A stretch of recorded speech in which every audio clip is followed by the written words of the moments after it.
പുറത്തുവന്ന ശബ്ദരേഖ സ്വപ്നയുടേത് എന്ന് സ്ഥിരീകരിച്ച് ജയിൽ വകുപ്പ്. ശബ്ദം തന്റേതാണെന്നും എന്നാൽ എപ്പോൾ റെക്കോർഡ് ചെയ്തതാണ് എന്നറിയില്ലെന്നും സ്വപ്ന DIGയോട് സമ്മതിച്ചു.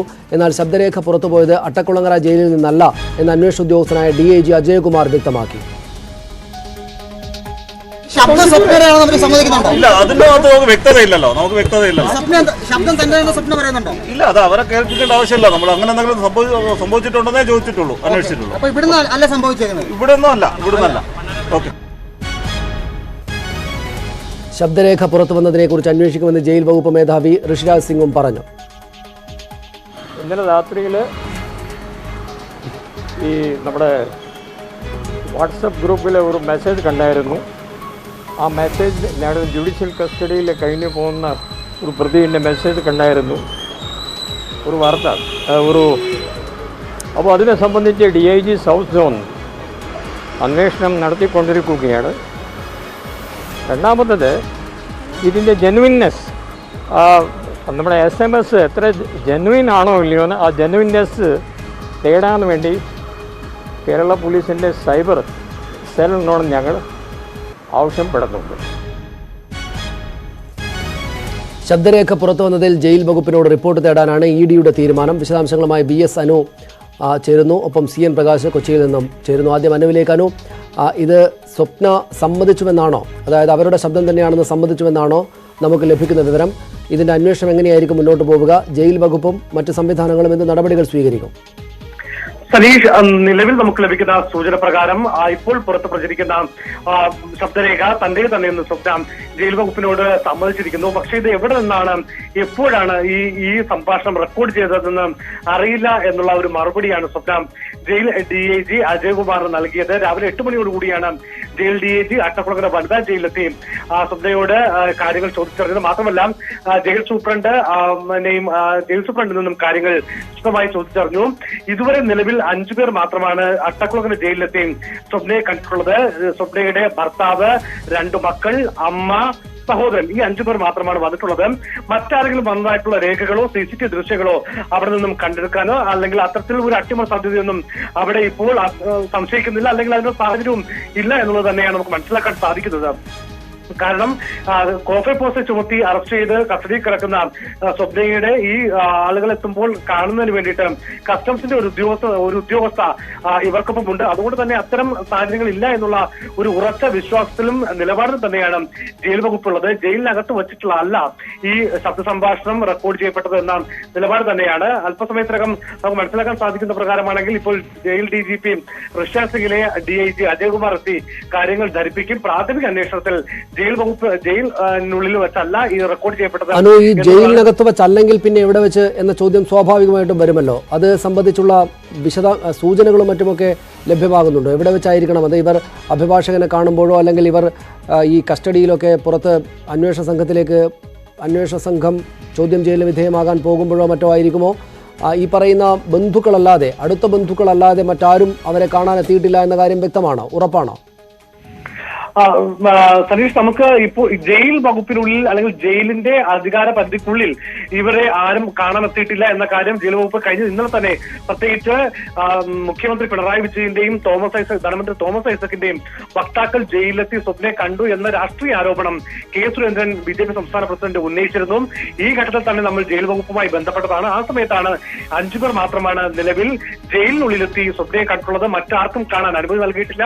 അവിടുത്തെ CCTV ദൃശ്യങ്ങൾ അതിന് തെളിവാണ്. അവിടുത്തെ ഈ എത്തുന്ന ആളുകളുടെ സന്ദർശക രജിസ്റ്റർ ഇതിന് തെളിവാണ് എന്നുള്ളതാണ് ജയിൽ വകുപ്പിന്റെ ആദ്യം മുതലുള്ള നിലപാട്. ഇനി മറ്റൊരു സാധ്യത, ഏതെങ്കിലും തരത്തിൽ ഈ കോടതിയിലേക്ക് കൊണ്ടുപോകുമ്പോഴോ അല്ലെങ്കിൽ തെളിവെടുപ്പിന് വേണ്ടി കൊണ്ടുപോകുമ്പോഴോ ആയിരിക്കാം ഇത്തരത്തിലൊരു സംഭാഷണം റെക്കോർഡ് ചെയ്യപ്പെട്ടത് എന്നുള്ളതാണ്.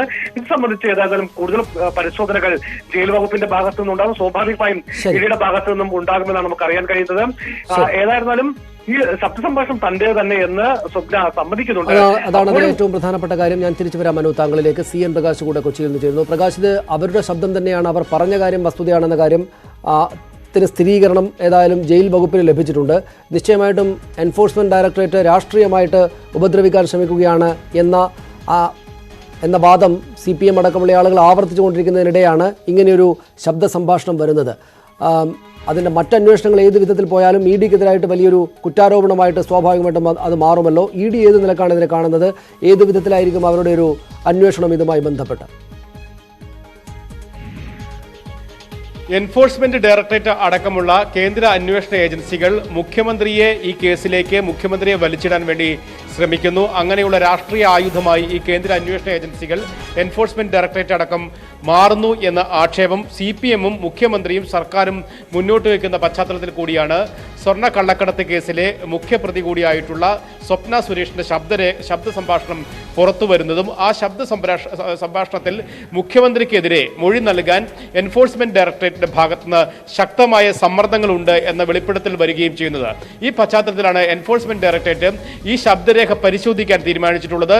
ഇതുമായി ബന്ധപ്പെട്ട് നേരിട്ട് അന്വേഷണം നടത്താനുള്ള നിയമപരമായ അവകാശം എൻഫോഴ്സ്മെന്റ് ഡയറക്ടറേറ്റിനില്ല. കാരണം ഇതൊരു ക്രിമിനൽ കുറ്റമാണ്. ഈ ക്രിമിനൽ കുറ്റം അന്വേഷിക്കാൻ എൻഫോഴ്സ്മെന്റ് ഡയറക്ടറേറ്റിന് കഴിയുന്ന സാഹചര്യമില്ല. പക്ഷേ എൻഫോഴ്സ്മെന്റ് ഡയറക്ടറേറ്റിനെതിരായി വന്നിട്ടുള്ള നിലനിൽക്കുന്ന ഒരു രാഷ്ട്രീയ ആരോപണത്തെ ബലപ്പെടുത്തുന്ന ഒരു ശബ്ദരേഖ പുറത്തു വരുന്നു. അതുകൊണ്ട് തന്നെ അത് സ്വപ്നയുടേത് തന്നെയാണോ എന്ന് പരിശോധിക്കുന്നുണ്ട്. ഒപ്പം തന്നെ അത് ചോരാനുണ്ടായ സാഹചര്യം, അത് ഏത് ഘട്ടത്തിലാണ് അങ്ങനെ ഒരു മൊഴി, അങ്ങനെ ഒരു ശബ്ദരേഖ പുറത്തു വന്നത് എന്നടക്കമുള്ള കാര്യങ്ങൾ എൻഫോഴ്സ്മെന്റ് ഡയറക്ടറേറ്റ് പരിശോധിക്കുക മാത്രമാണ് ചെയ്യുക. കാരണം ഈ അന്വേഷണ ഏജൻസിയെ പ്രതിക്കൂട്ടിൽ അല്ലെങ്കിൽ പ്രതിരോധത്തിലാക്കാനുള്ള ശ്രമം കൂടി സർക്കാരിൻ്റെയും ഒപ്പം തന്നെ ഈ കേസുമായി ബന്ധപ്പെട്ട് ആരോപണ വിധേയരാകുന്നവരുടെയും ഭാഗത്തുനിന്നുണ്ടാകുന്നുണ്ട്. ആ കാര്യങ്ങൾ കൂടി മുൻകൂട്ടി കാണുന്നുണ്ട്. എൻഫോഴ്സ്മെന്റ് ഡയറക്ടറേറ്റിന്റെ ഉന്നത വൃത്തങ്ങൾ നൽകുന്ന സൂചനകൾ ഇത് വലിയ കാര്യമായി എടുക്കേണ്ട കാര്യമില്ല, ഞങ്ങളുടെ അന്വേഷണവുമായി മുന്നോട്ട് പോകും. ഇത്തരത്തിലുള്ള പല ഗൂഢാലോചനകളും ഇത്തരത്തിലുള്ള പല സന്ദേശങ്ങളും പുറത്തു വരാൻ സാധ്യതയുണ്ട്. പക്ഷേ അതിനെയൊന്നും വളരെ ഗൗരവമായി ഞങ്ങൾ എടുക്കേണ്ടതില്ല. ഞങ്ങളുടെ അന്വേഷണ പരിധിയിൽ വരുന്ന കാര്യമല്ല ഇക്കാര്യങ്ങൾ എന്നുകൂടിയാണ് അവർ പറഞ്ഞു വെക്കുന്നത്. ശരി, നന്ദി പ്രകാശ്. ഒപ്പം VS അനു വിവരങ്ങൾ നൽകിയതിന്. അത് തങ്ങൾ അന്വേഷിക്കേണ്ടുന്ന കാര്യമല്ല എന്ന നിലപാടിലാണ്, കാര്യമായിട്ട് എടുക്കേണ്ടതില്ല എന്ന നിലപാടിലാണ് എൻഫോഴ്സ്മെന്റ് ഡയറക്ടറേറ്റ് ഉള്ളത്. അവരുടെ അന്വേഷണം ആ നിലക്ക് തുടരുകയാണ് ചെയ്യുക. പക്ഷേ രാഷ്ട്രീയമായിട്ട് മറ്റുമൊക്കെ വലിയ ചലനങ്ങൾ ഉണ്ടാകുന്നൊരു സംഭവമാണ് ഇന്നലെ സ്വപ്ന സുരേഷിൻ്റെ ഓഡിയോ പുറത്തു വന്നതിലൂടെ ഉണ്ടായിട്ടുള്ളത്. മുഖ്യമന്ത്രിയെ ഈ കേസിൽപ്പെടുത്താൻ വേണ്ടി അന്വേഷണ സംഘം, പ്രത്യേകിച്ചും ED തനിക്ക് മേൽ സമ്മർദ്ദം ചെലുത്തിയെന്ന അവർ പറയുന്ന ശബ്ദശകലമാണ് വന്നത്. അവരുടെ ശബ്ദമെന്ന രീതിയിലാണ് പ്രചരിച്ചിരുന്നത് എങ്കിലും ഇന്നിപ്പോൾ രാവിലെ അവർ അത് ജയിൽ വകുപ്പ് DIG-യോട് സ്ഥിരീകരിച്ചപ്പോഴാണ് അക്കാര്യത്തിൽ സ്വപ്ന തന്നെയാണ് അക്കാര്യം പറയുന്നത് എന്ന കാര്യത്തിൽ സ്ഥിരീകരണമായിരിക്കുന്നത്. അവർ പറയുന്നത് മുഖ്യമന്ത്രിയെ ED അടക്കമുള്ള സംവിധാനങ്ങൾ കേസിൽ ഉൾപ്പെടുത്താൻ വേണ്ടി തൻ്റെ മേൽ സമ്മർദ്ദം ചെലുത്തുന്നു എന്നാണ്. മറ്റു വാർത്തകളിലേക്ക്. ശബ്ദരേഖ പുറത്തു വന്നതിൽ വിശദമായ അന്വേഷണം വേണമെന്ന് പ്രതിപക്ഷ നേതാവ് രമേശ് ചെന്നിത്തലയും KPC പ്രസിഡന്റ് മുല്ലപ്പള്ളി രാമചന്ദ്രനും ആവശ്യപ്പെട്ടു. ഇതുവരെ സ്വപ്നയെ സന്ദർശിച്ചവരുടെ വിവരങ്ങൾ പുറത്തുവിടണമെന്ന് BJP സംസ്ഥാന പ്രസിഡന്റ് K സുരേന്ദ്രനും പറഞ്ഞു. എവരാണെങ്കിൽ മുഖ്യമന്ത്രിയെയും ഗവൺമെൻറ്റിനെയും സംരക്ഷിക്കാൻ തുടക്കം മുതൽ തന്നെ ശ്രമിക്കുന്നു. ഇവരെ അറസ്റ്റ് ചെയ്യാൻ പോയപ്പോഴൊരു ശബ്ദരേഖ പുറത്തുവിട്ടിരുന്നു. അന്ന് സർക്കാരിനെ സംരക്ഷിക്കാനാണ് അവർ ശ്രമിച്ചത്. അപ്പം നിരന്തരമായി സ്വപ്ന സുരേഷും ശിവശങ്കറും ഗവൺമെൻറ്റിനെ സംരക്ഷിക്കുന്നു. മുഖ്യമന്ത്രി അവർക്കെതിരെ ഒരു അക്ഷരം പറയാതെ അവരെ സംരക്ഷിക്കുന്നു. ഇതാണ് നമ്മൾ കണ്ടുകൊണ്ടിരിക്കുന്നത്. ഇതിൻ്റെ അർത്ഥം എല്ലാവർക്കും മനസ്സിലാവും. അത്തരമൊരു സന്ദേശത്തിൻ്റെ ഉറവിടം എന്താണ്, അതേക്കുറിച്ച് അന്വേഷിക്കപ്പെടേണ്ടതായിട്ടുണ്ട്. അത് മുഖ്യമന്ത്രിയുടെ ഓഫീസിലെ അദ്ദേഹത്തിൻ്റെ മാധ്യമ ഉപദേശകന്മാരും അദ്ദേഹത്തിന് എല്ലാ തരത്തിലുമുള്ള തന്ത്രങ്ങൾ അതൊക്കെ തന്നെ മുഖ്യമന്ത്രിക്ക് പറഞ്ഞു കൊടുക്കുകയും ചെയ്യുന്ന വിദഗ്ധന്മാരാണ് അത്തരമൊരു ശബ്ദ സന്ദേശത്തിന് പിന്നിലെന്ന് സംശയിക്കേണ്ടിയിരിക്കുന്നു. എനിക്ക് ജയിൽ DGP-യുടെ കത്ത് വന്നു. ആരോപണം പിൻവലിച്ച് മാപ്പ് പറഞ്ഞില്ലെങ്കിൽ നിയമ നടപടികൾ സ്വീകരിക്കുമെന്ന്. നിയമ നടപടികളെ ഞാൻ സ്വാഗതം ചെയ്യുകയാണ്. ഇതുവരെ സ്വപ്ന സുരേഷിനെ ജയിലിൽ സന്ദർശിച്ചവരുടെ പൂർണ്ണമായിട്ടുള്ള വിശദാംശങ്ങൾ പുറത്തുവിടാൻ ധൈര്യമുണ്ടോ? ആരൊക്കെയാണ് ജയിലിൽ സ്വപ്നയെ കണ്ടത്? കസ്റ്റംസിന്റെ അനുമതി എത്ര പേർക്കാണ് ജയിൽ അധികൃതർ തേടിയിട്ടുള്ളത്? സ്വപ്ന സുരേഷ് ജയിലിൽ വന്ന ദിവസം മുതൽ ഇന്നേ വരെയുള്ള CCTV ദൃശ്യങ്ങൾ പുറത്തുവിടാൻ ധൈര്യമുണ്ടോ? പാലാരിവട്ടം പാലം അഴിമതി കേസിൽ ഇബ്രാഹിം കുഞ്ഞിന്റെ കസ്റ്റഡി അപേക്ഷയും ജാമ്യാപേക്ഷയും കോടതി പരിഗണിക്കുന്നത് ചൊവ്വാഴ്ചയിലേക്ക് മാറ്റി. മെഡിക്കൽ റിപ്പോർട്ട് ലഭിക്കാത്തതിനാലാണ് അപേക്ഷ മാറ്റിവെച്ചത്. അന്വേഷണവുമായി ഇബ്രാഹിം കുഞ്ഞ് സഹകരിക്കുന്നില്ല എന്ന് വിജിലൻസ് വ്യക്തമാക്കി. മൊബിലൈസേഷൻ ഫണ്ട് അനുവദിച്ചതിൽ ക്രമക്കേടില്ല എന്നും ഇതിന് ക്യാബിനറ്റിന്റെ അനുമതി ആവശ്യമില്ലെന്നും ഇബ്രാഹിം കുഞ്ഞിന്റെ അഭിഭാഷകൻ കോടതിയിൽ പറഞ്ഞു. അതിനിടെ പാലാരിവട്ടം പാലം അഴിമതി കേസിൽ മുഹമ്മദ് ഹനീഷ് IAS-നെയും വിജിലൻസ് പ്രതി ചേർത്തു. വിശദാംശങ്ങളുമായി ഡാനി ഇപ്പോൾ ചേരുന്നു. ഡാനി, തിങ്കളാഴ്ചയാണോ ജാമ്യാപേക്ഷ അടക്കമുള്ളവ പരിഗണിക്കുക? ഇദ്ദേഹം അന്വേഷണത്തോട് സഹകരിക്കുന്നില്ല എന്ന് എന്ത് കാരണത്താലാണ് അവർ പറയുന്നത്, അന്വേഷണ സംഘം പറയുന്നത്.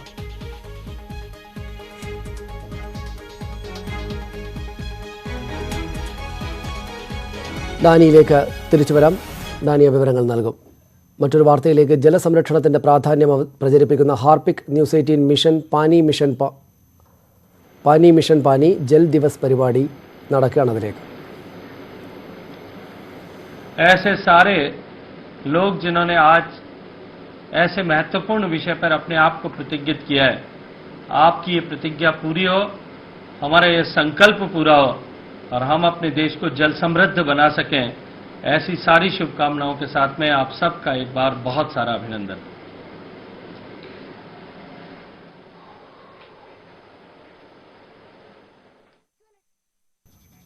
एक छोटा सा किशोर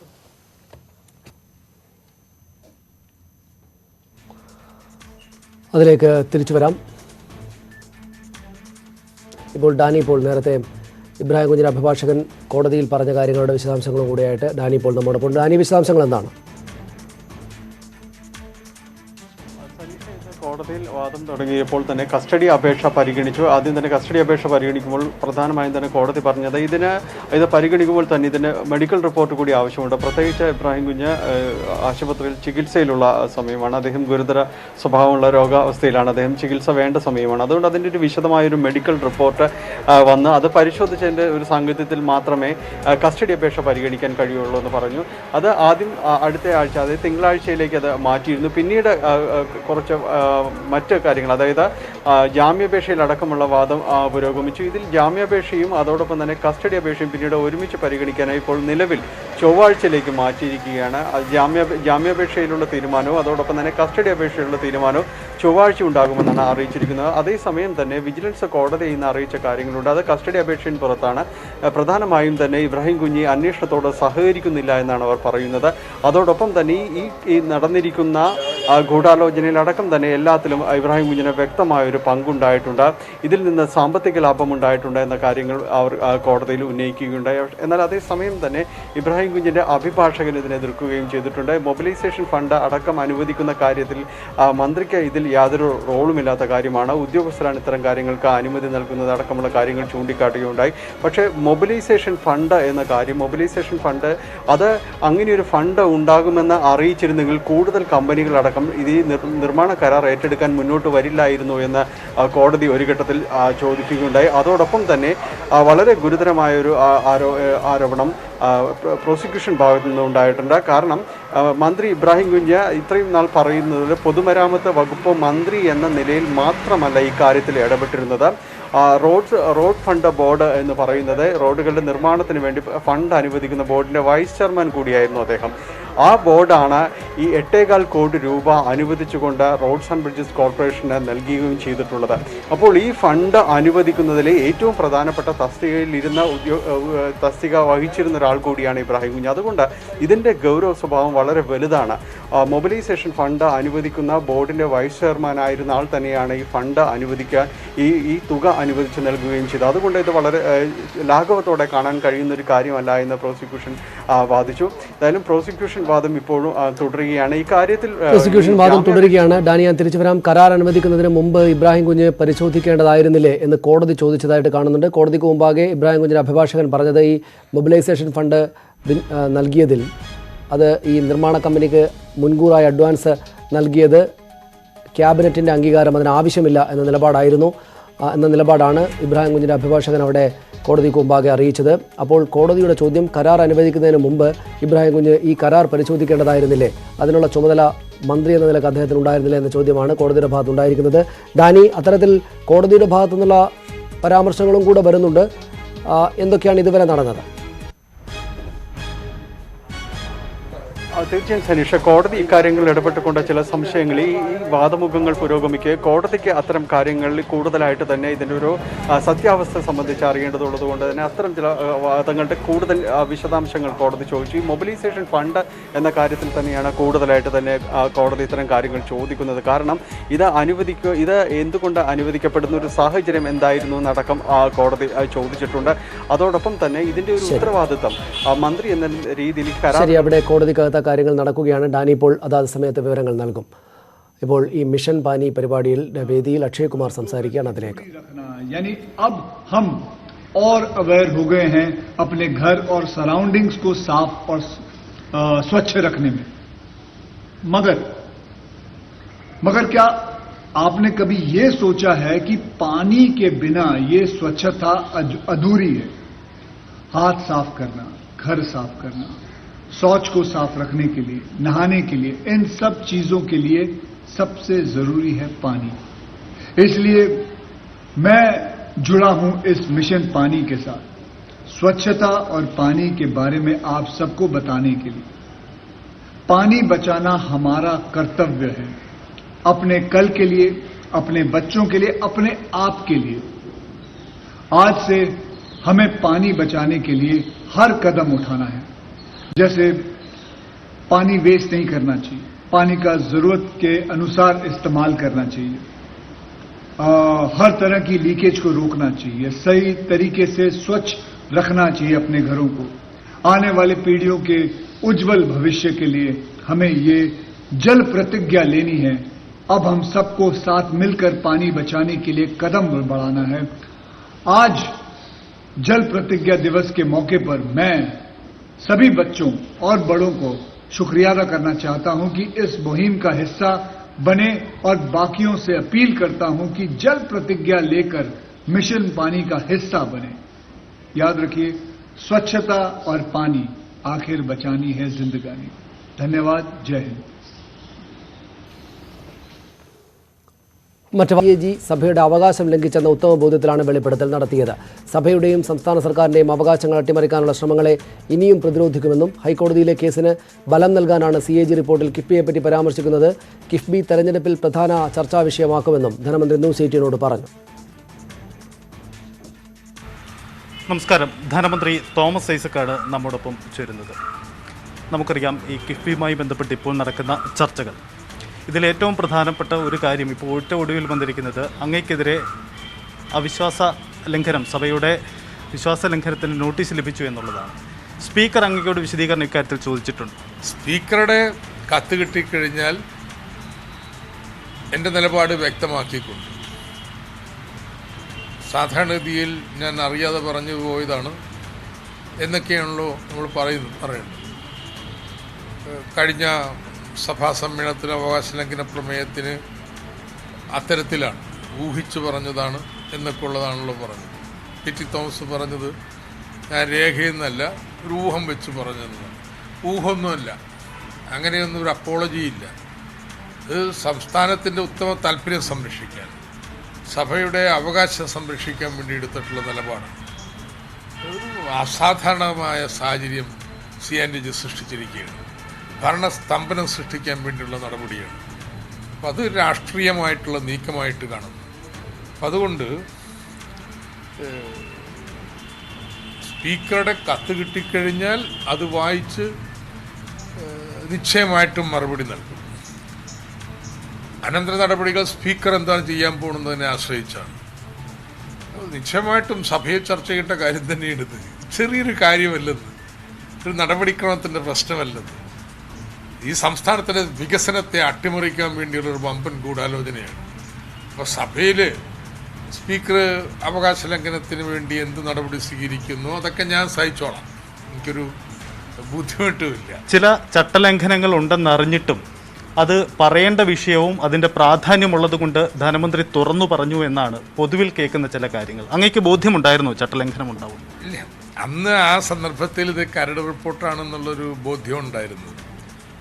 പക്ഷേ CNDG സഭയുടെ കൂടി അവകാശം ലംഘിച്ചിട്ടുണ്ട്. സഭയ്ക്കൊരു അവകാശമില്ലേ, സർക്കാരിന് അവകാശമില്ല. സർക്കാരിൻ്റെ അവകാശം സർക്കാർ പറയട്ടെ, പക്ഷെ സഭയുടെ അവകാശമുണ്ട്. സഭയുടെ വെക്കാൻ തരുന്ന റിപ്പോർട്ട് അത് സർക്കാരിനോട് ചർച്ച ചെയ്തിട്ട് വേണ്ട വെക്കാനായിട്ട്, അല്ലാതെ എന്തും സഭയിൽ വെക്കാൻ വേണ്ടി എഴുതി തരാൻ പറ്റും.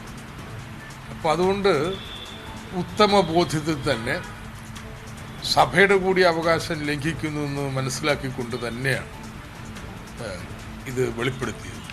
തെരഞ്ഞെടുപ്പ് രാഷ്ട്രീയത്തിലടക്കം ഇത് സർക്കാരിനെതിരെ ചർച്ച ചെയ്യപ്പെട്ടേക്കാം എന്ന ഒരു വിലയിരുത്തൽ കൂടി ഉണ്ടായിട്ടും എന്തുകൊണ്ടാണ് ഇത് തുറന്നു പറയേണ്ടതാണ് എന്ന് തോന്നിയത്? കാരണം ഇത് അസാധാരണമായ സാഹചര്യമാണെന്ന് ഈ പറയുന്ന പാതി വഴിക്ക് നിർമ്മാണ പ്രവൃത്തികളൊക്കെ നിർത്തിവെക്കണമെന്ന് CNT ഏജന്റ് ആര് പറഞ്ഞാലും കേട്ടിട്ട് ഉണ്ടാതിരിക്കുമോ?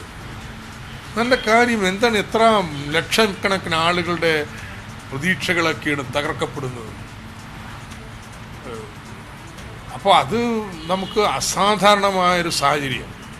സർക്കാരുമായി ചർച്ച പോലും ചെയ്യാതെ ഇങ്ങനെ ഒരു റിപ്പോർട്ട് ഉണ്ടാക്കി വെച്ചിരിക്കുന്നു. അത് ഇനി നമ്മൾ വൈകാൻ പാടില്ല. ഒറ്റ വഴിയുള്ളൂ, ജനങ്ങളെടുത്ത് പോകാം. അതെങ്ങനെ നിങ്ങളുടെ റോഡ്, നിങ്ങളുടെ പാലം, നിങ്ങളുടെ സ്കൂള്, നിങ്ങളുടെ ആശുപത്രി അത് വേണോ? വേണമെങ്കിൽ ഈ നിലപാട് ഈ AGയുടെ നിലപാടിനെതിരായിട്ട് ജനങ്ങൾ ഒരുമിച്ച് നിൽക്കണം. AGയുടെ റിപ്പോർട്ട് അവകാശം ലംഘിച്ചിരിക്കുന്നു എന്നൊക്കെ പറഞ്ഞ് കിഫ്ബിയെ തകർക്കാൻ നടക്കുന്ന പ്രതിപക്ഷത്തിനെതിരായിട്ട് വോട്ട് ചെയ്യണമെന്ന് ജനങ്ങളോട് പറയും. അത് രാഷ്ട്രീയ പ്രശ്നമാണ്. നമ്മൾ രാഷ്ട്രീയമായിട്ട് തന്നെ ഫൈറ്റ് ചെയ്യാൻ പോയാണ്. വരാൻ പോകുന്ന തെരഞ്ഞെടുപ്പിൽ ജനങ്ങളുടെ മുന്നിലുള്ള ഒരു കേന്ദ്ര പ്രശ്നം ഇതൊക്കെ മുന്നോട്ട് കൊണ്ടുപോകണമെന്നുള്ളതാണ്.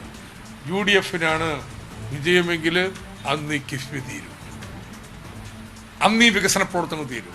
ഈ CAGക്കെതിരെ അങ്ങ് നടത്തിയ പ്രസ്താവനയുടെ പേരിൽ ധനമന്ത്രിയുടെ രാജി ആവശ്യപ്പെടുന്നു. അങ്ങേക്കെതിരെ വ്യക്തിപരമായ വേറെ ആരോപണങ്ങൾ വരുന്നു. ഏറ്റവും ഒടുവിൽ BJP അങ്ങയുടെ വിദേശ ബന്ധങ്ങൾ അന്വേഷിക്കണമെന്ന് വാർത്തയിലേക്ക് പോലും കാര്യങ്ങൾ എത്തിയിട്ടുണ്ട്. അപ്പം അതിനൊക്കെ മറുപടി പറയേണ്ടത് ആര്യാക്കൊക്കെ മറുപടി പറയണം. എന്തായാലും ഈ കിഫ്ബി വിശദീകരിക്കുന്നത് അതിൻ്റെ സാങ്കേതികതയിൽ വിശദീകരിക്കുന്നു, രാഷ്ട്രീയമായി വിശദീകരിക്കുന്നു. അത് അതേപടി തന്നെ തുടരും സർക്കാർ പ്രതിരോധം. ഒരു സംശയമില്ല, അതേ രീതിയിൽ തന്നെയാണ് നമ്മൾ മുന്നോട്ട് പോകുന്നത്. വളരെ നന്ദി.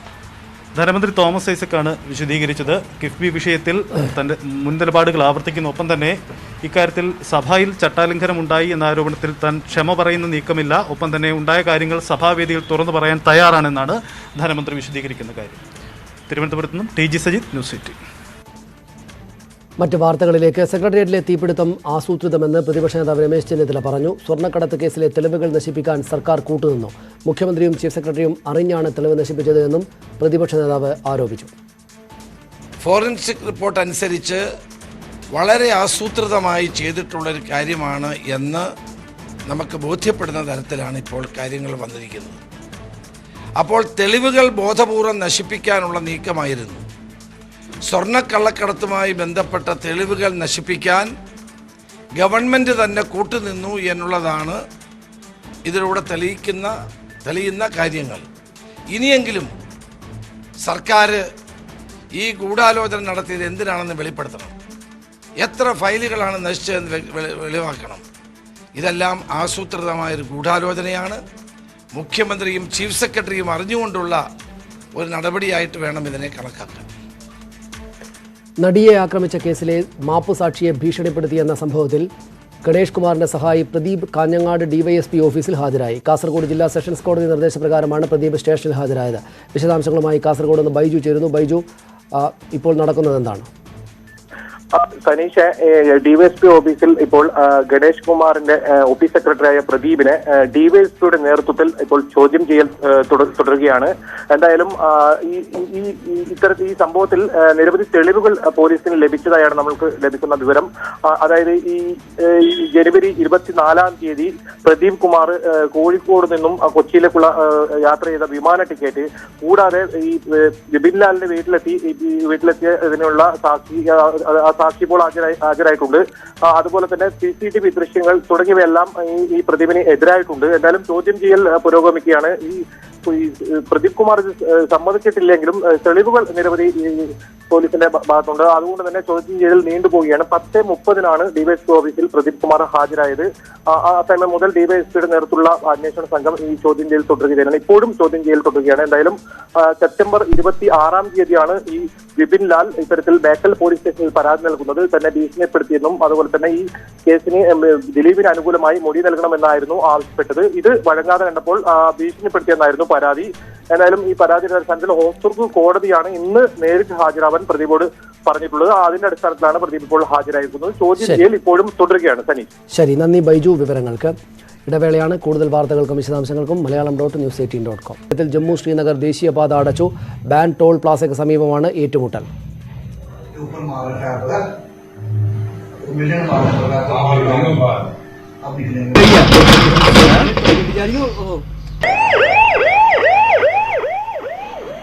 വിവരങ്ങളുമായി കെ പി അഭിലാഷ് ചേരുന്നു. അഭിലാഷ്, ഇപ്പോഴെന്താണ് സ്ഥിതി? ഇപ്പോഴും ഏറ്റുമുട്ടൽ തുടരുകയാണ്. സനീഷ്, ഇപ്പോൾ ഏറ്റുമുട്ടലിന്റെ ഒരു പശ്ചാത്തലമില്ല. പക്ഷെ വിവിധ ഏജൻസികൾ ജമ്മു കശ്മീർ പോലീസിന്റെ സഹായത്തോടെ മേഖലയിൽ ശക്തമായ തിരച്ചിൽ തുടർന്നു വരികയാണ്. ഇന്ന് പുലർച്ചെ 5 മണിയോടെയായിരുന്നു നാഗർകോട്ട മേഖലയിലെ ബാൻ ടോൾ പ്ലാസയിൽ എത്തിയ ട്രക്ക് സുരക്ഷാ ഉദ്യോഗസ്ഥർ തടഞ്ഞത്. വാഹന പരിശോധന ആരംഭിച്ചതോടെ ഭീകരർ സുരക്ഷാ സേനയ്ക്ക് നേരെ വെടിയുതിർക്കുകയായിരുന്നു. സുരക്ഷാ ഉദ്യോഗസ്ഥർ നടത്തിയ പ്രത്യാക്രമണത്തിലാണ് 4 ജെയ്ഷെ മുഹമ്മദ് ഭീകരർ കൊല്ലപ്പെട്ടത്. ഭീകരരുടെ കൈവശം വൻ ആയുധശേഖരം ഉണ്ടായിരുന്നതായി പോലീസ് വ്യക്തമാക്കുകയും ചെയ്തിട്ടുണ്ട്. മേഖലയിൽ ഇപ്പോഴും കർശനമായ പരിശോധന തുടർന്നുകൊണ്ടിരിക്കുകയാണ്. കാരണം പുൽവാമ മോഡൽ ആക്രമണത്തിനാണ് ഭീകരവാദികൾ പദ്ധതിയിട്ടിരുന്നത് എന്നാണ് സൈന്യം സംശയിക്കുന്നത്. പ്രത്യേകിച്ച് അതിശൈത്യത്തിന്റെ മറവിൽ പാകിസ്ഥാൻ സൈന്യത്തിന്റെ സഹായത്തോടെ ഭീകരർ നുഴഞ്ഞു കയറിയതായി രഹസ്യാന്വേഷണ വിഭാഗം നേരത്തെ തന്നെ കണ്ടെത്തിയിരുന്നു. കഴിഞ്ഞ ദിവസം പാകിസ്ഥാന്റെ ഭാഗത്തു നിന്നുണ്ടായ വെടിനിർത്തൽ കരാർ ലംഘനം ഭീകരരെ സഹായിക്കുന്നതിന് വേണ്ടിയായിരുന്നുവെന്നാണ് ഇന്ത്യയുടെ വിലയിരുത്തൽ. ഇതിനെ തുടർന്ന് കഴിഞ്ഞ 3 മാസമായി കശ്മീരിൽ പോലീസിന്റെ സഹായത്തോടെ വിവിധ ഏജൻസികൾ പെട്രോളിംഗ് തുടരുകയാണ്. എന്തായാലും ഇപ്പോഴും ഈ സാഹചര്യത്തിൽ ഒരു സംഘർഷ സാധ്യതകൾ തള്ളിക്കളയാനാവില്ല. ശരി, നന്ദി അഭിലാഷ് വിവരങ്ങൾക്ക്. മറ്റ് വാർത്തകളിലേക്ക്. എറണാകുളം മുൻ ജില്ലാ കളക്ടർ ഡോക്ടർ എം ജി രാജമാണിക്കെതിരെ അഴിമതി നിരോധന വകുപ്പ് പ്രകാരം അന്വേഷണം നടത്താൻ സംസ്ഥാന സർക്കാർ അനുമതി നൽകി. കൊച്ചി മെട്രോ റെയിലിന് വേണ്ടി ശീമാട്ടിയുടെ ഭൂമി ഏറ്റെടുത്തതുമായി ബന്ധപ്പെട്ട കേസിലാണ് സർക്കാർ വിജിലൻസിന് അനുമതി നൽകിയത്. വിവരങ്ങളുമായി CN പ്രകാശ് ചേരുന്നു. പ്രകാശ്, എന്താണ് ഈ കേസിന്റെയും ഇപ്പോഴത്തെ സംഭവങ്ങളുടെയും വിശദാംശങ്ങൾ? കൊച്ചി മെട്രോ റെയിലിന് വേണ്ടി ശീമാട്ടിയുടെ ഭൂമി ഏറ്റെടുത്തതുമായി ബന്ധപ്പെട്ട കേസിലാണ് സർക്കാരിന്റെ ഈ നീക്കം. മുൻ ജില്ലാ കളക്ടർ കൂടിയായിട്ടുള്ള ഡോക്ടർ എം ജി രാജമാണിക്കെതിരെയാണ് അഴിമതി നിരോധന വകുപ്പ് പ്രകാരം അന്വേഷണം നടത്താൻ സംസ്ഥാന സർക്കാർ മൂവാറ്റുപുഴ വിജിലൻസ് കോടതിയിൽ അനുമതി അറിയിച്ചിട്ടുള്ളത്. കഴിഞ്ഞ ദിവസമാണ് ഇത് സംബന്ധിച്ച വിജിലൻസിന്റെ തീരുമാനം മൂവാറ്റുപുഴ വിജിലൻസ് കോടതിയെ അറിയിച്ചത്. മെട്രോ റെയിലിന് വേണ്ടി ഭൂമി ഏറ്റെടുക്കുന്നത് വലിയ ഒച്ചപ്പാടുണ്ടാക്കിയ സംഭവമായിരുന്നു. ഭൂമി ആദ്യമൊക്കെ വിട്ടുകൊടുക്കാൻ ശീമാട്ടിക്ക് സമ്മതമല്ലായിരുന്നു. പിന്നീട് മെട്രോയ്ക്ക് വേണ്ടി എറണാകുളം ജില്ലാ കളക്ടർ എന്ന നിലയിൽ രാജമാണിക്യവും ഉടമകളും തമ്മിൽ ഉണ്ടാക്കിയ വിവാദ എഗ്രിമെന്റാണ് ഈ വിജിലൻസിന്റെ കേസിന് ആധാരം. ഇതുമായി ബന്ധപ്പെട്ട് സർക്കാരിന് വലിയ തോതിൽ സാമ്പത്തിക നഷ്ടമുണ്ടാകും എന്ന് ചൂണ്ടിക്കാട്ടി പൊതുപ്രവർത്തനായ ഗിരീഷ് ബാബുവാണ് ഹർജിയുമായി വിജിലൻസ് കോടതിയെ സമീപിച്ചത്. കോടതിയുടെ അന്നത്തെ ജഡ്ജി പി മാധവൻ അന്വേഷണത്തിന് ഉത്തരവിടുകയും ചെയ്തു. ഇതിലൂടെ പശ്ചാത്തലത്തിലാണ് സംസ്ഥാന സർക്കാരിന്റെ അനുമതി ഇപ്പോൾ ലഭിച്ചിട്ടുള്ളത്. ശരി, പുതിയൊരു ഉദ്യോഗസ്ഥനെതിരെ അന്വേഷണം നടക്കുകയാണ്. രാജമാണിക്കെതിരെ അഴിമതി നിരോധന വകുപ്പ് പ്രകാരം അന്വേഷണത്തിന് അനുമതി നൽകിയിരിക്കുകയാണ്. മെട്രോ വികസനത്തിന് വേണ്ടി ശീമാട്ടിയുടെ സ്ഥലം ഏറ്റെടുത്തതുമായി ബന്ധപ്പെട്ട സംഭവത്തിലാണ് ഈ അന്വേഷണം. CN പ്രകാശാണ് വിവരങ്ങൾ നൽകിയത്. മറ്റു വാർത്തകളിലേക്ക്. നാട്ടിലെങ്ങും വോട്ടംഗം.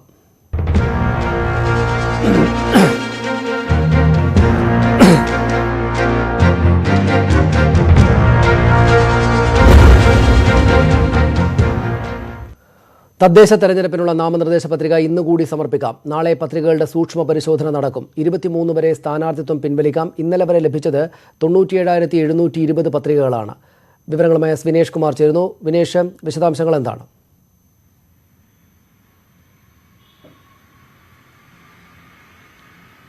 സനീഷ്, നാമനിർദ്ദേശ പത്രിക സമർപ്പണം ഇപ്പോഴും നടന്നുകൊണ്ടിരിക്കുകയാണ്. ഈ 2-3 ദിവസങ്ങളിലാണ് ഏറ്റവും കൂടുതൽ നാമനിർദ്ദേശ പത്രികകൾ വന്നിട്ടുള്ളത്. ഏറെക്കുറെ എല്ലാ മുന്നണികൾക്കും സ്ഥാനാർത്ഥിയായി, പ്രത്യേകിച്ച് കോഴിക്കോട് കോർപ്പറേഷനിൽ UDF-ന്റെയും LDF-ന്റെയും NDA-യുടെയും സ്ഥാനാർത്ഥികളെല്ലാം തന്നെ ആയി കഴിഞ്ഞിരിക്കുന്നു. അതിൻ്റെ സ്ഥാനാർത്ഥികളുടെ നാമനിർദ്ദേശ പത്രികയാണ് ഇപ്പോൾ സ്വീകരിച്ചു കൊണ്ടിരിക്കുന്നത്. ഇന്നലത്തെ കണക്കനുസരിച്ചാണെങ്കിൽ മൊത്തം തദ്ദേശ തെരഞ്ഞെടുപ്പിലേക്ക് ജില്ലയിൽ മാത്രം 8,375 പേരാണ് നാമനിർദ്ദേശ പത്രിക സമർപ്പിച്ചിട്ടുള്ളത്. ഇന്നിപ്പോൾ UDF-ന്റെ മേയർ സ്ഥാനാർത്ഥി ഉൾപ്പെടെയുള്ളവർ നാമനിർദ്ദേശ പത്രിക സമർപ്പിച്ചു. ഇന്നലെയും അതുപോലെ തന്നെ LDF-ന്റെയും BJP-യുടെ കഴിഞ്ഞ 2 ദിവസം മുമ്പ് തന്നെ അവർ സ്ഥാനാർത്ഥികൾ പൂർണ്ണമായ പട്ടിക തയ്യാറാക്കിയിരുന്നു. ഇത്തരത്തിൽ ഇപ്പോൾ വലിയ തിരക്ക് തന്നെ അനുഭവപ്പെടുന്നുണ്ട്. അതുകൊണ്ട് തന്നെ വലിയ ആൾക്കൂട്ടങ്ങളൊന്നും പാടില്ല എന്ന് പറഞ്ഞുകൊണ്ട് തന്നെ പോലീസ്, ഈ കോവിഡ് കാലമായതിനാൽ പോലീസ് കൃത്യമായി ഇതെല്ലാം തന്നെ നിയന്ത്രിക്കുന്നുണ്ട്. പ്രധാന സ്ഥലങ്ങളിൽ കോർപ്പറേഷനും അതുപോലെ തന്നെ പ്രധാന കേന്ദ്രങ്ങളിലാണ് ഇപ്പോൾ നാമനിർദ്ദേശ പത്രിക കൊടുക്കുന്നത്. എന്തായാലും ഇന്ന് 3 മണിക്കകം തന്നെ എത്ര പേർ നാമനിർദ്ദേശ പത്രിക കൊടുത്തു എന്നുള്ളതിൻ്റെ കൃത്യമായ കണക്ക് അറിയാൻ കഴിയും.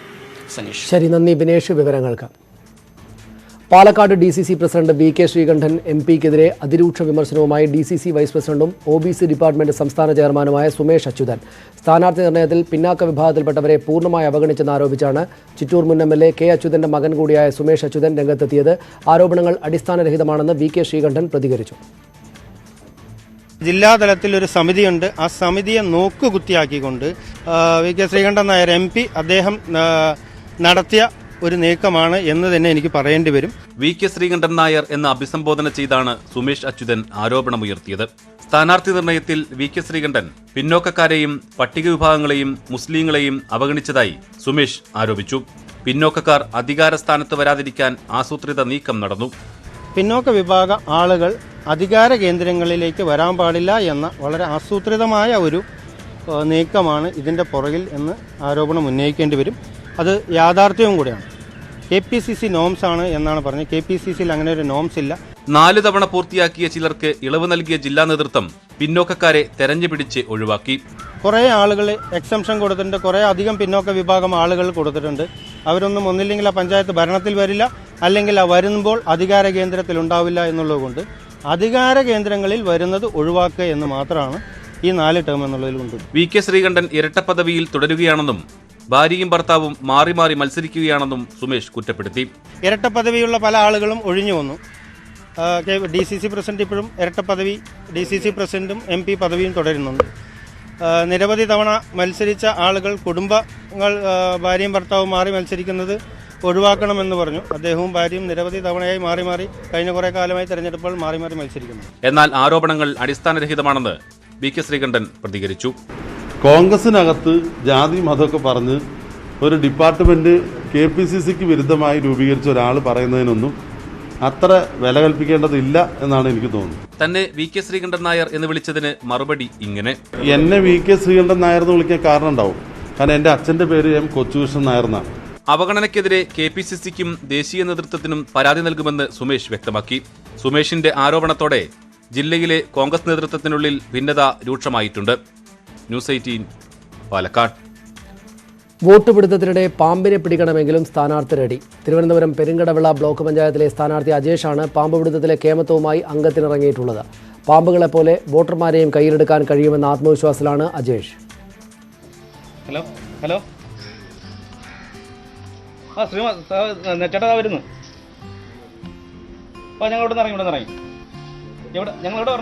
ഇത് VS അജേഷ് എന്ന ലാലു. 20 വർഷമായി പാമ്പ് പിടുത്തമാണ് തൊഴിൽ. ഇപ്പോൾ പെരുങ്കിടവിള ബ്ലോക്ക് പഞ്ചായത്ത് കുന്നത്തുകാൽ ഡിവിഷനിലെ UDF സ്ഥാനാർത്ഥി.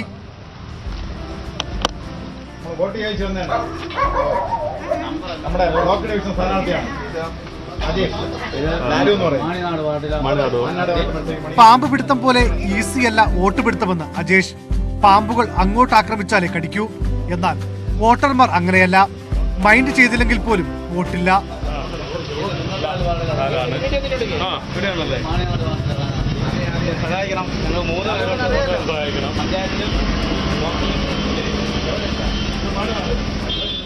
പാമ്പ് നമുക്ക് പിടിക്കാൻ എളുപ്പമാണ്, പക്ഷെ വോട്ട് പിടിക്കാൻ ഭയങ്കര പാടാണ് അല്ലേ. ഇപ്പോൾ ഈ ഒരു മേഖലയിലേക്ക് ഇറങ്ങിയപ്പോഴാണ് നമുക്ക് ഇതിൻ്റെ രാഷ്ട്രീയം കുറച്ചുകൂടെ മനസ്സിലാക്കാൻ കഴിഞ്ഞത്. അപ്പോൾ എന്തായിരുന്നാലും ഈ എൻ്റെ 9 വാർഡുണ്ട്. 9 വാർഡിലും ഞാൻ എനി ടൈം, കാരണം എല്ലാ ദിവസവും 1-2 പ്രാവശ്യമെങ്കിലും ആ ഭാഗങ്ങളിൽ പാമ്പിനെ റെസ്ക്യൂ ചെയ്യാനായിട്ട് പോകുന്ന സ്ഥലങ്ങളാണ്.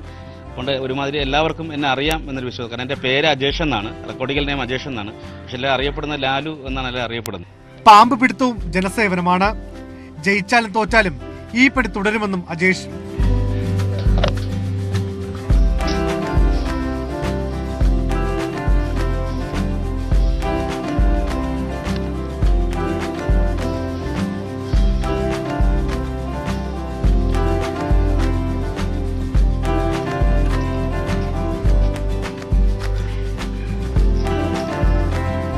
പാമ്പുകളെ പോലെ വോട്ടർമാരും അജേഷിന്റെ കയ്യിലൊതുങ്ങട്ടെ എന്ന ആശംസയോടെ ക്യാമറാമാൻ കൃഷ്ണപ്രസാദിനൊപ്പം VS അനു, ന്യൂസ് 18 തിരുവനന്തപുരം.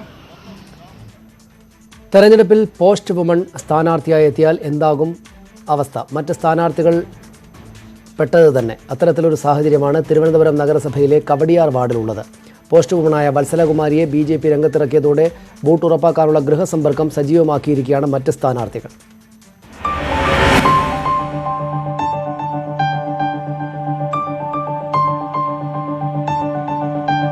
കടുത്ത ചൂടിൽ കിലോമീറ്ററുകൾ താണ്ടിയുള്ള ഗൃഹസന്ദർശനം സ്ഥാനാർത്ഥികളെ സംബന്ധിച്ച് വെല്ലുവിളിയാണ്.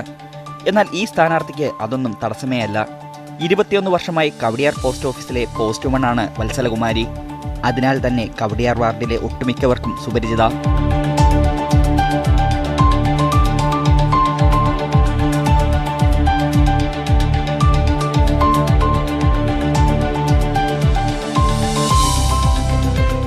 പോസ്റ്റ്വുമണായി പ്രവർത്തിക്കുന്ന വേളയിൽ ഒരു ദിവസം 15 കിലോമീറ്ററോളമാണ് വത്സലകുമാരി കാൽനടയായി താണ്ടുന്നത്. ഈ അനുഭവ സമ്പത്ത് ഗ്രഹസമ്പർക്കത്തിൽ ഗുണം ചെയ്യുന്നതിനാൽ അത് വോട്ടായി മാറുമെന്ന പ്രതീക്ഷയിലാണ് സ്ഥാനാർത്ഥി. അവരിൽ എൻ്റെ കൂടെ നിൽക്കും എന്നുള്ളൊരു പ്രതീക്ഷയുണ്ട്. പിന്നെ ഈ കൂടുതൽ ആൾക്കാരുമായിട്ടുള്ള ബന്ധം കൊണ്ട് ഞാൻ ഒരു ഇലക്ഷന് നോമിനേഷൻ കൊടുത്തിരിക്കുക. അവർ എന്നെ കടാക്ഷിക്കും എന്നുള്ളൊരു വിശ്വാസമുണ്ട്. രണ്ട് മേഖലയാണ് എങ്കിലും കൂടുതൽ ജനങ്ങളുമായിട്ട് അതും ഇതും ഇതുപോലെയാണ്. ജനങ്ങളിലേക്ക് ഇറങ്ങി ചെല്ലുന്ന ഒരു ഫീൽഡാണല്ലോ പോസ്റ്റ്മാൻ എന്ന് പറയുന്നത്. അതുപോലെയാണ് രാഷ്ട്രീയം എന്നുള്ള ഒരു ഇതുണ്ട്. അതേസമയം വത്സലകുമാരിക്കൊപ്പം ഓടിയെത്തുവാനുള്ള ശ്രമങ്ങൾ ഊർജിതമാക്കിയിരിക്കുകയാണ് മറ്റ് സ്ഥാനാർത്ഥികൾ. പോസ്റ്റ്വുമണിനെതിരെ മത്സരിക്കുന്നതിൽ ആശങ്കയില്ലെന്നും എതിർ സ്ഥാനാർത്ഥികൾ പറയുന്നു.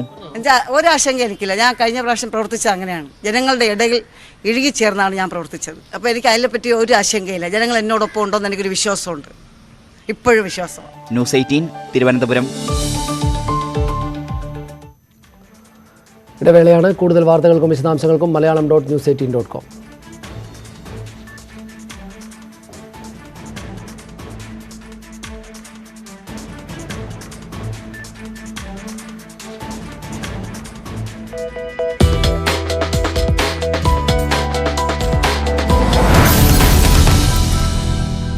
മുത്തൂറ്റ് ഫിൻകോർപ്പ് അവതരിപ്പിക്കുന്നു ഇന്ത്യയിലെ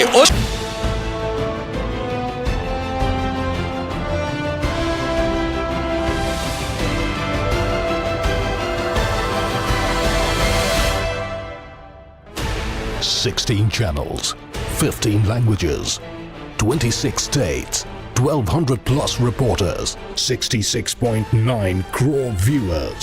India's largest news network, News 18 Network.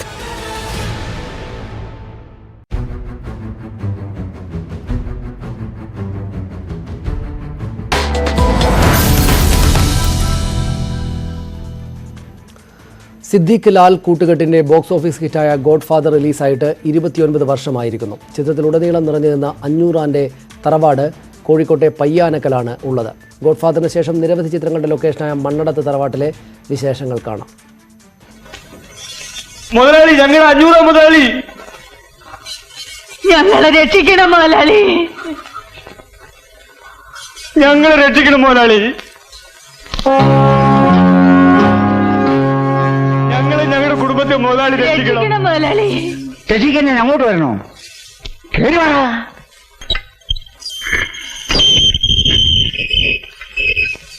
ദേവന്ന് വെച്ചിട്ടേച്ച് വരണു.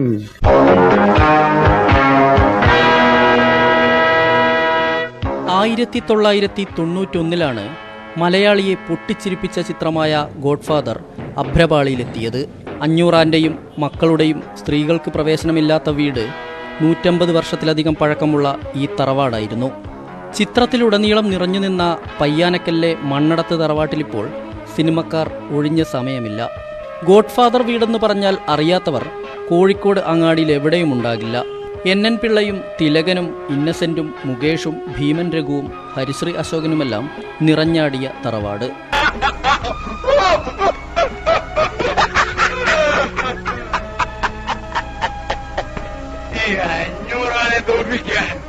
ആനപ്പാറക്കാർക്ക് ആഭ്യന്തരമന്ത്രി ആനപ്പാറക്കാർ എന്റെ മുമ്പിൽ മുട്ടുകുത്തിയാ തുപ്പിയത്. അത് നീ മുതലാളി എന്റെ വായി തുപ്പിയിട്ട്. സാമൂതിരിയുടെ കൈവശത്തിലുണ്ടായിരുന്ന വീട് കൈമറഞ്ഞ് മണ്ണടത്ത് ഗോപാലനിലെത്തി. 16 ഏക്കറിലുണ്ടായിരുന്ന സ്ഥലത്ത് 1 ഏക്കറും തറവാടും ഗോപാലന്റെ മകൻ ബാബുവിനായി. ബാബു മരിച്ചതോടെ ഭാര്യ ദ്രൗപദിയും മകൻ ജൈജുവും കുടുംബവുമാണിപ്പോഴിവിടെ താമസം. വരിക്കാശ്ശേരി മനയൊക്കെ പോലെ മണ്ണടത്ത് തറവാട് സിനിമക്കാരുടെ ഭാഗ്യതട്ടകമായ കഥ പറയുകയാണ് വീട്ടുടമയായ ദ്രൗപദി. ആദ്യം താല്പര്യം ഉണ്ടായിരുന്നില്ല. പിന്നെ ഹസ്ബൻഡ് അനിയനായിരുന്നു, ഇവിടെ ബ്രദറായിരുന്നു. അപ്പോൾ അവർ ഇങ്ങനെ നാടകാചാര്യൻ NN പിള്ളയാണ് ഇതിലെ മെയിൻ കഥാപാത്രം. അപ്പോൾ അത് കേട്ടപ്പോൾ ഒക്കെ ഭയങ്കര ഇഷ്ടമായി കൊടുക്കാൻ. അങ്ങനെയാണ് ആദ്യമായിട്ട് നമ്മൾ കൊടുത്തത്. മമ്മൂട്ടിയുടെ പാഥേയം കുണുക്കിട്ട കോഴി, തിരക്കഥ, ജാക്കി ഷറോഫിൻ്റെ പ്ലാറ്റ്ഫോം നമ്പർ 1, കഥ തുടരുന്നു ഉൾപ്പെടെ നിരവധി ചിത്രങ്ങൾക്ക് ഈ തറവാട് ആതിഥ്യമരുളി. ടൊവിനോ കേന്ദ്ര കഥാപാത്രമായ എടക്കാട് ബറ്റാലിയൻസാണ് അവസാനമായി ഇവിടെ നിന്ന് ചിത്രീകരിച്ചത്. പക്ഷേ അറിയപ്പെടുന്നതിപ്പോഴും അഞ്ഞൂറാൻ്റെ വീടായി തന്നെ. വീടിനു മുന്നിലെ കിണർ മാത്രമാണ് ഗോഡ്ഫാദറിനായി സെറ്റിട്ടത്. ബാക്കിയെല്ലാം ഇവിടെയുള്ളത് തന്നെ. പോറ്റാൻ കഴിവല്ലേ കുളത്തിലെ കണ്ടിലോട്ട് അറിയോ? ഇവിടുത്തെ കണ്ടി തന്നെ അറിയാം. നിങ്ങളുടെ അച്ഛനെ നിങ്ങളെ വേണ്ടെങ്കിൽ പിന്നെ എനിക്ക് എന്തിനാ? നടക്ക് ഇവിടെ വരാൻ ഇവിടെ വരാൻ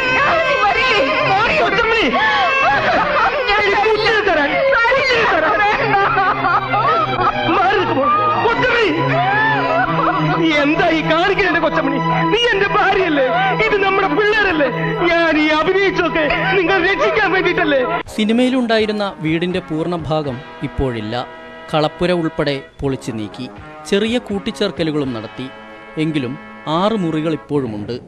ദ്രൗപദിയുടെയും 2 മക്കളുടെയും ഉടമസ്ഥതാവകാശത്തിലാണിപ്പോൾ ഈ അഞ്ഞൂറാൻ വീട്.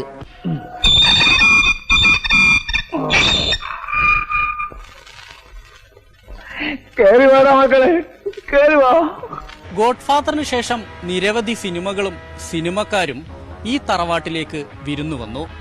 എന്നാൽ വീട്ടിലുള്ളവരുടെ മനസ്സിൽ ഇപ്പോഴും നിറഞ്ഞു നിൽക്കുന്നത് അഞ്ഞൂറാനും മക്കളും തന്നെയാണ്. ക്യാമറാമാൻ സ്വരൂപ് നിവേദിക്കൊപ്പം എസ് വിനേഷ് കുമാർ, ന്യൂസ് 18, കോഴിക്കോട്. രാജ്യത്ത് കോവിഡ് രോഗികളുടെ എണ്ണത്തിൽ വീണ്ടും വർധന. പ്രതിദിന വർധന 30,000-ൽ താഴെയായിരുന്നത് ഇന്നലെ 45,000-ന് മുകളിലായാണ് വർദ്ധിച്ചത്. 45,576 പേർക്കാണ് ഇന്നലെ കോവിഡ് സ്ഥിരീകരിച്ചത്. ഡൽഹിയിലും കേരളത്തിലുമാണ് പ്രതിദിന കോവിഡ് വർധന കൂടുതൽ. കോവിഡ് ബാധിച്ച് മരിക്കുന്നവരുടെ എണ്ണം ഒരു ഇടവേളയ്ക്ക് ശേഷം 500-ന് മുകളിലെത്തി. 585 പേരാണ് 24 മണിക്കൂറിനിടെ മരിച്ചത്.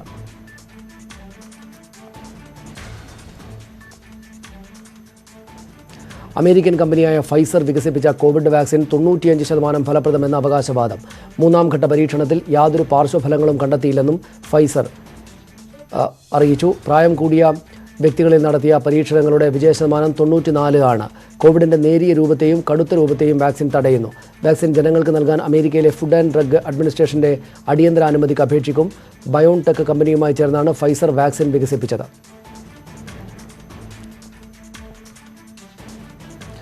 ലോകത്തും കോവിഡ് മരണനിരക്ക് ഉയരുകയാണ്. 24 മണിക്കൂറിനിടെ 11,000-നടുത്ത് പേർ കൂടി മരിച്ചു. ഇതോടെ ആകെ മരണം 13.5 ലക്ഷം പിന്നിട്ടു. അമേരിക്കയിൽ മാത്രം മരണം 2.5 ലക്ഷത്തിലേറെയാണ്. 1,60,000-ലധികമാണ് US-ലെ പുതിയ രോഗബാധിതരുടെ എണ്ണം. യൂറോപ്യൻ രാജ്യങ്ങളിൽ മാത്രം പ്രതിദിന മരണനിരക്ക് 5,000 കടന്നു. അതിനിടെ കോവിഡിനെതിരായ ആന്റിബോഡി പ്രവർത്തനം പുരുഷന്മാരിലേക്കാൾ ഫലപ്രദമാകുന്നത് സ്ത്രീകളിലാണ് എന്ന പഠന റിപ്പോർട്ടുകൾ പുറത്തുവന്നു.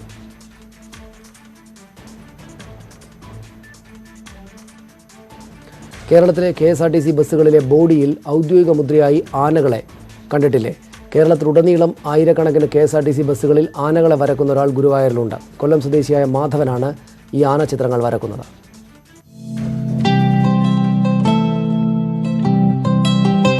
KSRTCയിൽ ആർട്ടിസ്റ്റ് കം ഫോട്ടോഗ്രാഫർ തസ്തികയിൽ 35 വർഷം ജോലി ചെയ്ത മാധവൻ ഗുരുവായൂർ ഡിപ്പോയിൽ നിന്നാണ് വിരമിച്ചത്.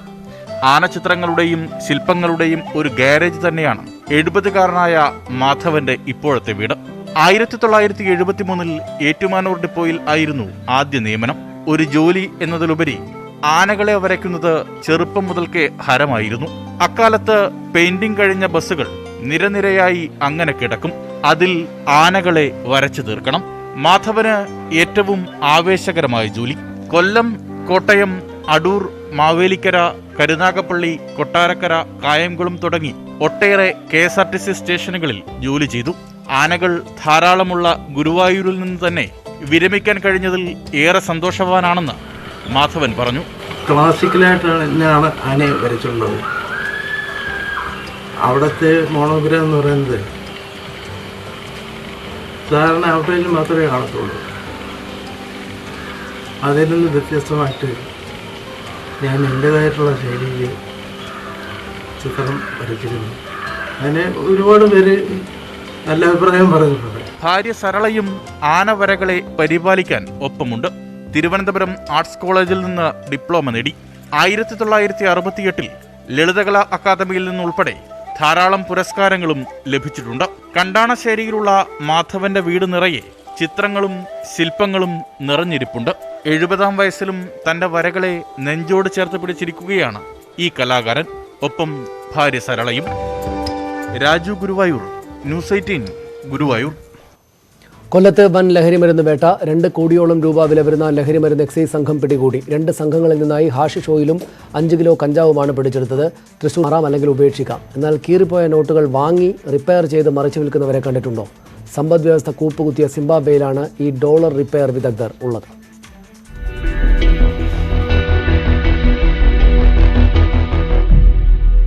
ഇവർ നോട്ട് നന്നാക്കി വിൽക്കുന്നവരാണ്.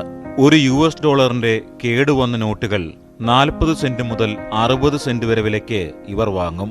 റിപ്പയർ ചെയ്ത് നന്നാക്കിയ ഡോളറിന് അവയുടെ അവസ്ഥയനുസരിച്ച് ഏതാണ്ട് 80 സെന്റ് വരെ വില കിട്ടും. 2009 സിംബാബ്വേയുടെ സമ്പദ് വ്യവസ്ഥ കൂപ്പുകുത്തിയതു മുതൽ $1 നോട്ടുകൾക്ക് ഇവിടെ വലിയ ഡിമാൻഡാണ്. ഡോളർ ഏതവസ്ഥയിലായാലും അതിൽ സീരിയൽ നമ്പർ കാണാമെങ്കിൽ അത് വാങ്ങി റിപ്പയർ ചെയ്യും. ഇതാണ് ഇവരുടെ ഉപജീവനമാർഗം. കടുത്ത സാമ്പത്തിക പ്രതിസന്ധി നേരിടുന്ന ഇവിടെ കൂടുതൽ സുസ്ഥിരമായ US കറൻസിയുടെ ഓരോ ഡോളറിനും വൻ ഡിമാൻഡാണ്. അന്താരാഷ്ട്ര നാണയനിധി പ്രകാരം സിംബാബ്വേയിൽ ജനസംഖ്യയുടെ 2/3 ഭാഗവും അനൗപചാരിക സമ്പദ്വ്യവസ്ഥയിലാണ് വിനിമയം നടത്തുന്നത്. പുതിയ ഡോളർ നോട്ടുകൾ വിരളമായേ സിംബാബ്വേയിലേക്ക് വരുന്നുള്ളൂ. പഴയതും കീറിപ്പോയതും കേടായതുമായ നോട്ടുകളാണ് ഇവിടെ ഇപ്പോൾ ഉപയോഗത്തിലുള്ളത്. അതിനാൽ തന്നെ ഡോളർ റിപ്പയർ ഇവർക്ക് ലാഭകരമായ ഒരു ബിസിനസ്സാണ്.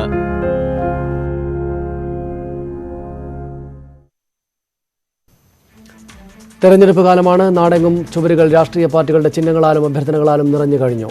തെരഞ്ഞെടുപ്പ് കാലം കടന്നുപോകും. പക്ഷേ കോവിഡ് കാലത്തെ അതിജീവിക്കാൻ മുൻകരുതലുകൾ മറക്കരുത് എന്ന് ഈ ചുവരുകൾ ഓർമ്മിപ്പിക്കുന്നു.